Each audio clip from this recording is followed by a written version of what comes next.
አይ ነው በቃ የገድላት ተአምራት መወያ አይሆንም ሲባል በቤተክርስቲያናችን በማፈር ይመስላችኋል? ነው አይደለም። በቤተክርስቲያን የማፍረባት ቢሆን የምር በቤተክርስቲያን ውስጥ የምኖር ይመስላችኋል? በቤተክርስቲያን አፈርኩኝ ማለት በክርስቶስ አካል አፈርኩኝ እንደማለት ነው። እና በክርስቶስ አካል የምናፍር ይመስላችኋል? አይደረግም በፍጹም በፍጹም። በቤተክርስቲያናችን ልናፍር አንችልም በፍጹም አይመጣውም። ግን የምንወያይባቸውን ነገሮች ከማንወያይባቸው ነገሮች ግን ለይተን እናውቃለን። የምንወያይባቸው ነገሮች ከማንወያይባቸው ነገሮች ለይተን ግን እናውቃለን። እኔ በታሪክ ውስጥ ከጥንትም በቤተክርስቲያን ታሪክ ውስጥ እኔ እሱን ተውትና ቀኖና ጉዳይ ላይ ከጥንትም ጀምሮ ልዩነቶች ይታያሉ። የተለያዩ አካባቢዎች ላይ የመጽሐፍ ቅዱስ ቀኖና ጉዳይ ይለያያል። አሁን ላይም ይለያያል፣ ጥንት ላይም ይለያያል። ማለት አሁን ላይ ይለያያል ስላችሁ በኦርቶዶክስና በፕሮቴስታንት መካከል ያለውን አይደለም። ፕሮቴስታንቶቹን ተዋቸውና በኦርቶዶክስ ሰርክል ውስጥም አንዱ ጋር ካለው አንዱ ጋር ያለው የመጽሐፍ ቅዱስ ቀኖና አንዱ ቦታ ላይ ከአንዱ ቦታ ላይ ካለው ሊለያይ ይችላል። እና እንደዚህ ልዩነቶች አሉ ተብለው እኔ ጥንት ላይ ክርክር እንግጠም ያሉ አባቶች እኔ አይቼ አላውቅም በሕይወቴ። እና ብለህ ዝም ብሎ የመጽሐፍ ቅዱስ ቀኖና ላይ ቤተክርስቲያን የሆነ ነገር እስክትል ድረስ ነው ሲባል አንዳንድ ሰዎች መተው ይላሉ። ኦርቶዶክስ ሆኖ ማለት ነው በቤተክርስቲያን ስለሚያፍሩ ነው እነሱ። እኛ ግን አናፍርም፣ እንወያይ የለውም።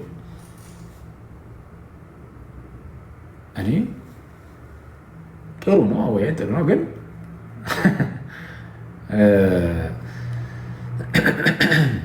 ከመጽሐፍ ቅዱስ ቀኖና ጋር በተያዘ እኮ እኛም እኮ እንወያያለን። ኦፍኮርስ ግን ኮንሰንሰስ ያለ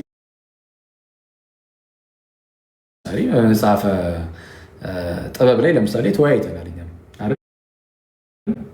ከፕሮቴስታንቶች መጽሐፈ ጥበብ ፕሮቴስታንቶች መጽሐፍ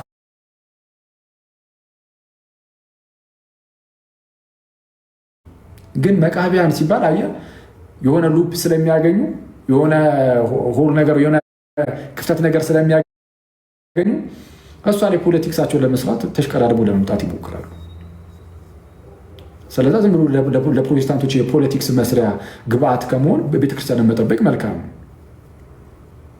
ቤተክርስቲያንን መጠበቅ የተወሰነ እንደዚህ የደብሮችን እንትን እስከሚል አሁን በባይዜ መቃቢያንን አነሳው እንጂ ሌሎች ነገሮችን ኢቭን ውይይቱ ላይ የተባሉ ነገሮችን ባነሳላችሁ በጣም የተነሱ በጣም ብዙ ስህተት ይሆኑ በጣም በርካታ በሁለቱም ሳይል በጣም በርካታ ነገሮች አሉ እውነቱን ለመናገር። ኤኒዌይስ ብቻ ግን ተውትና አሁን ይህንን እኔ ለምን እንዳነሳሁት ጌታ ኢየሱስ ውስጥ አልነሳዋለሁ ብዬ አላሰብኩ ነበር። አጋጣሚ ስላነሳሁት ነው ትንሽ ይርኩበት እንጂ አሁን እነዚህ ነገሮች እኔ ጉዳይ አይደሉም እውነቱን ለመናገር። ዋናው ትምህርቱ ላይ ብቻ ፎከስ ማድረግ ነው የሚሻለው። እና ግን ምንድነው ዝም ብላችሁ ሌብል አታድርጉ፣ እንደዚህ ልጥፍ አታድርጉ። በቤተክርስቲያን ስለምናፍር አይደለም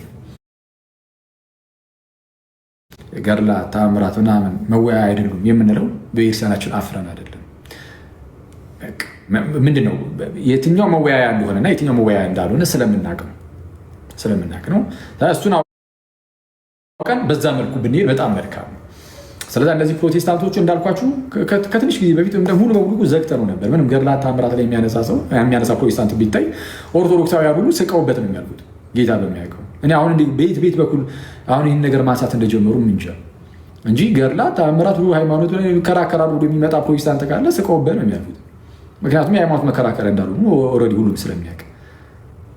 አሁን ግን ደግሞ ዝም ብለን ተነስተን ደግሞ የሃይማኖት መከራከሪያ አይደለም እያሉ ማለፍ አይቻልም ምናምን ብለህ ከመጣ ምንም ለቤተክርስቲያን የተቆረቆርኩ መስለህ ቤተክርስቲያን የመጉዳት ስራ ነው የምትሰራው። ስለዛ መጠንቀቅ አለብን።